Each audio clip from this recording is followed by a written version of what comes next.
Hey guys, my name is Winchesky, and today we're going to be going over some tips that I think you could use to improve your VALORANT gameplay. Before we get into today's video, I would just like to point out that this is actually my very first YouTube video, so if you do see any problems or you think there's anything that I can improve on, please drop it in the comments and I would love to improve on that in the future. Thanks. Alright guys, so my first tip is going to pertain more to the newer people. However, I do think it's very important to get a baseline game knowledge. What I mean by that is that you want to learn all of the characters. You need to learn what they do, what their tacticals are going to provide them, when they're going to be looking to use those, when you hear the audio cues or you see them using those tacticals, what that could mean, and then learning all of the map rotations. These are just kind of baseline things that are going to help you improve. The second tip I want to give you guys is actually your in-game settings. So your sensitivity, your crosshair, and how much FPS you can pull can actually have a significant impact on your gameplay. With the tactical FPS like VALORANT, it's actually better to find a comfortable lower sensitivity to use. So unless you're coming from a tactical shooter like CSGO, you may not be used to the lower sensitivities. However, the lower sensitivities are going to mean you have greater control over your accuracy for those long distance shots, which is going to give you a slight competitive edge.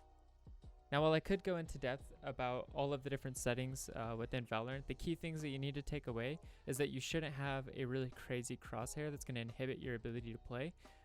You want to have a sensitivity maybe that you're used to. If you want to use a calculator online to convert your CSGO sensitivity to VALORANT, that may be useful to you. The final thing here is that if you're trying to be as competitive as possible, you want to make sure that your graphic settings don't inhibit your ability to play. So essentially you want to keep your FPS above your monitor refresh rate. Now the third tip I have for you guys is that if you want to see considerable results, you have to be deliberate about practicing. Now when I say being deliberate about practicing, there's several ways that you could do this, but the main way is that you're aim training, or you're in-game doing recoil and spray patterns, or maybe even focusing on your crosshair placement. The key thing here is that you want to be taking your gameplay to the next level. You want to take parts about your gameplay that you've identified as weak, and you want to purposefully try to improve on those. So another tip that comes with practicing is aim training. The key thing with aim training is that you want to be very deliberate because speed is going to come after you actually get the accuracy down. So when you're first starting out in an aim trainer, you're going to be trying to move kind of slow between the targets, and you want to maintain, let's say an 85, which is pretty much on the lower end, to a 95% accuracy. For aim trainers that I would recommend, VALORANT's practice tool is obviously very accessible to people that are trying to improve at VALORANT. However, you can also use Kovacs, which is a paid Steam game.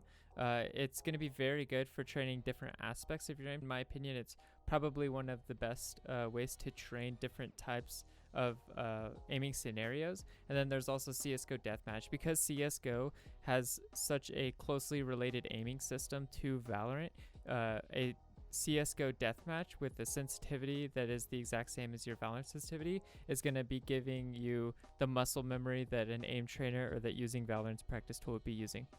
Now, while it is good to get into a practice tool every so often and brush up on your aim, it is really important that you do get into the game and that you do practice in the actual VALORANT practice tool, because you can't practice the movement or with the guns, your spray patterns, all of these things that you can't practice or emulate in a 3D aim trainer. So you want to make sure that you are actually getting into the game and you are being deliberate about your practice in the actual practice tool. Now my fourth tip for you guys is actually going to be to watch videos of gameplay. This may come to a surprise to some of you, and some of you may not want to do this, and it's not necessarily required to improve, but you can find significant improvement in watching your own gameplay over and criticizing some of the mistakes that you may have made and taking them as a note to improve on in the future.